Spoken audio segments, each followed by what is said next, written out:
Good morning, everyone. I am going to just quickly go over how to make your own painting and how we did the gradient, so you have a quick video. So we go to Photopea, we can go to File, New, or go right here to New Project, Create, and you're going to use your brush tool. The keyboard shortcut to get to the brush is the letter B. There are 3 tools there, so if you press and hold, make sure you're on the right tool. Your brush can be resized here. Your brush shape can be changed here. And you can change your color down here at the color picker. Okay, so I'm going to choose a blue. I'm going to say OK. My brush is small, so I can go here and increase the size. If I want to make it bigger, I can keep sliding the slider, or I can use my bracket keys that are next to the letter P on the keyboard. So this is my dark color. I'm going to start with dark. I just painted it right on my background layer, which is over here. Double click on your color picker, and I want to gradually get lighter. So if I just keep going over to the left, it gets a little lighter version of the same color. I want to make this a little smaller. I'm using my bracket key next to the letter P, and it's going to make it a little smaller. Then I'm kind of just going over this, mimicking it a little bit.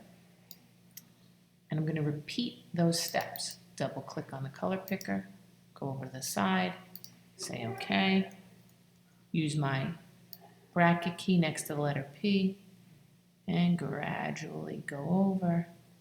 And I'm kind of making a gradient, because it's gradual transition of value, which is the degree of lightness or darkness in something. And it actually comes out kind of cool when you're done. Boop.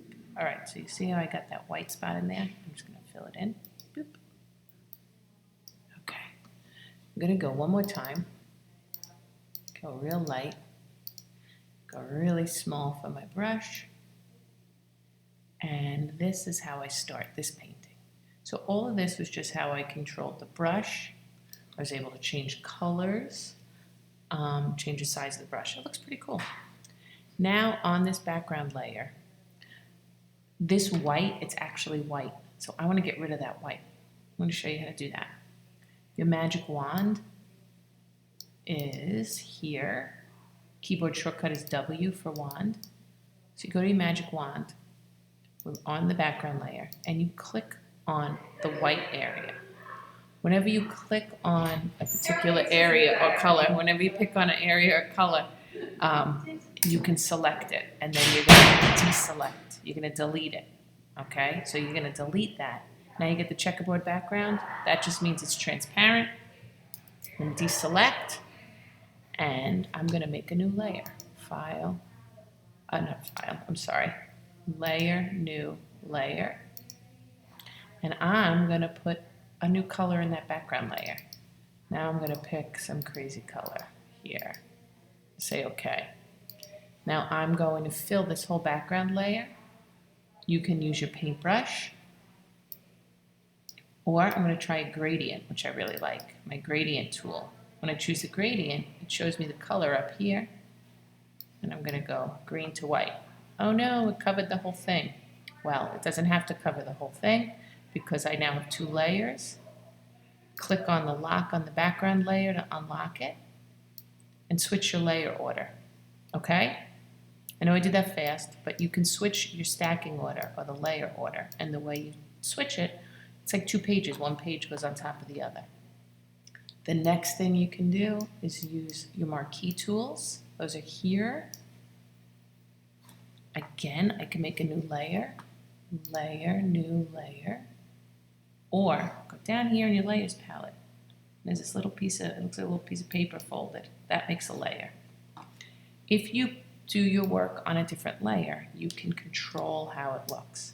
And I want you guys to experiment. So I'm going to use a gradient again, but this time I want different colors. So if I go up here, double click, anytime you see these little color boxes, you can find a new color in there. It's kind of cool.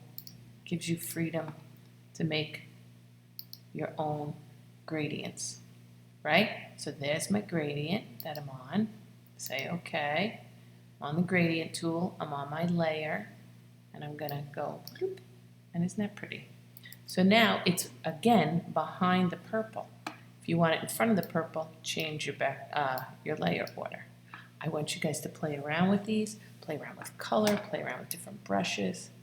File, export as a JPEG, save.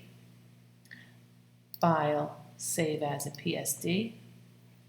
They sneak down here at the bottom. You can show in Finder, and then you're going to save them to your Google Drive, okay?